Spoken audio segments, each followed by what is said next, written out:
Welcome back, everyone. Thanks for joining me for another video today. We're going to talk about your personal finance. We're going to jump into financial health today.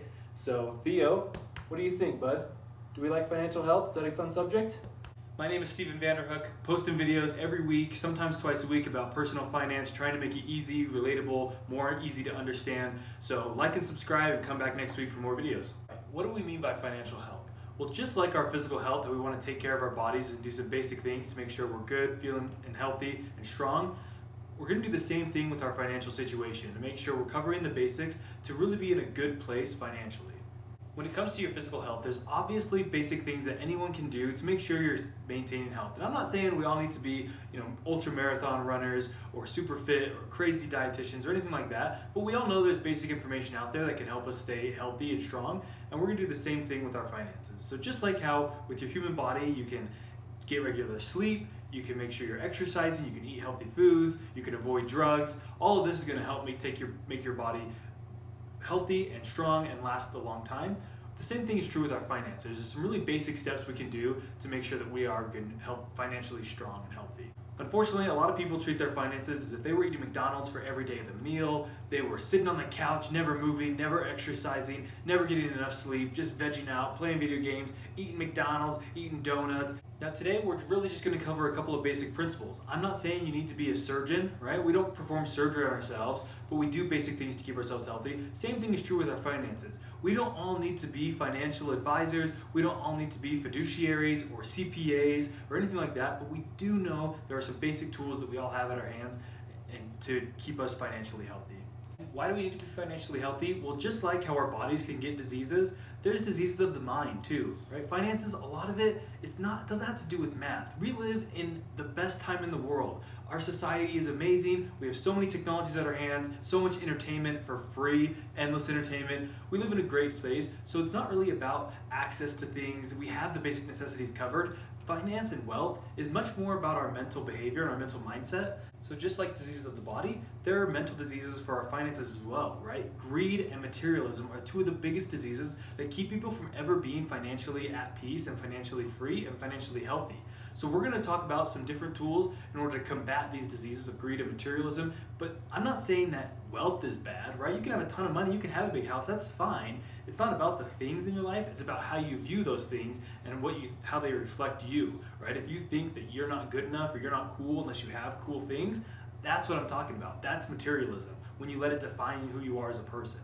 There are 5 basic tools that we're going to cover today that we're going to use for our financial health. The first one is, of course, charity and giving, right? We know this is important. You always got to give a little bit of your money. What I often hear all the time is people say, when I get rich, that's when I'll be a philanthropist. That's when I'll start giving.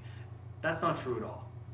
Giving is not about saying, oh, once I finally have enough, then I'll give to others. You're still putting yourself first. The whole idea with giving is that you're recognizing, hey, I don't need every dollar. It helps just keep your mindset fresh. It helps keep you grounded to know, hey, there are other people who are in worse situations than me, and I need to be thinking about my human family and giving to others. So giving is number 1, quick and simple. Number 2 is making sure that we actually do have a budget, right? I'll cover budget more in depth in another video, but the basics we all know. Budgeting is just making sure that we know where our money is going, that we're not just getting our paycheck, buying things we want to buy, and then at the end of the month, hope that there's enough to cover all our bills, or hope that there's enough to save finally, or anything like that. We know that budgeting really is just knowing, hey, am I saving? Can I pay rent? Can I give to charity? Can I buy my basic necessities? And can I buy some fun stuff, right? We definitely want to make sure we're still having fun with our money, but if all of our money is going to having fun, that's a little out of balance, right? We all love chocolate cake. There's nothing wrong with a little bit of dessert, but if you're only eating dessert, that's the issue. That's the problem. Same thing with your budget, right?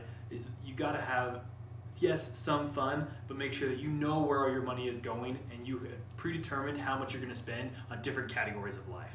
Step number 3, which we kind of covered in step number 2 of budgeting, is to save. You got to make sure that you're saving a portion of every single dollar you bring in.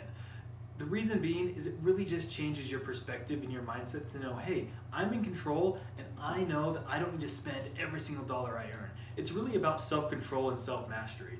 Not to mention, the only way to get wealthy and to get rich is to save what you get, right? Yes, there are lots of tools for investing and making your money grow and work for you, no question about it. But without the money in the first place, if you're not saving what you get, you're never going to get anywhere. Step number 4, I told you these are quick and easy, we're cruising through these. Step number 4 is just simply crushing your debt. You gotta get out of debt, and once you get out of it, don't go back into it. Some people really struggle with the concept of getting out of debt. It's really difficult for them, or they want to invest, or they want to just go about it slowly while they still buy a bigger house, a nicer car, and just kind of always keep a little bit of debt so they can buy nicer things. But here's the reality. If you don't love your debt, you can always get it back, right? So if you get debt free and you decide, you know what, this debt free life isn't for me, go back into debt, right? You can always go back, but try it. Just try to get out of debt. Try to live debt free for a little while and see if it feels different. See if you really are less stressed. See if what people say who are debt free, see if what they're saying is true. Do they say, hey, you know, I breathe a little easier, my shoulders are a little lighter, there's not this big burden on my back, and every time I get a paycheck, I know that this is my money. It's not immediately going to debt collectors, right? So see if it's true, and you know what, if you don't like it, go get your debt again. You can always take it back. There's always people willing to sell you loans. And step number 5, this one's interesting because it can be more financial surgery, but it doesn't have to be, and that's gonna be investing. Now, there's a lot of different strategies to investing. We're not gonna cover all that in today's video. Again, just know, don't feel intimidated by investing. If you think investing is gonna be like surgery, well, just hold your horses, calm down, focus on the other 4 steps first. You can always keep your savings and keep accumulating your savings and getting those bigger while you're figuring out and learning more about investing. So don't stress out. If you don't know anything about investing, you're not alone. Not a lot of people do. And frankly, half the people who say they know a lot about investing really don't. So just keep in mind, you're not alone. Once you are ready to invest, you're gonna keep things simple, right? You're not gonna go and try to pick the hottest stock. You're not gonna go and say, hey, I'm gonna know exactly what to invest in, and I'm gonna try to trade and maximize and get 20% returns. You're just gonna have to relax. You're gonna have to take the slow, conservative route, just like everyone else does who actually achieves wealth, who actually does get wealthy and get rich over time. You're gonna pick some solid, diversified investments that are passively managed so you're not getting eaten alive in fees, and you're gonna let your wealth grow over time.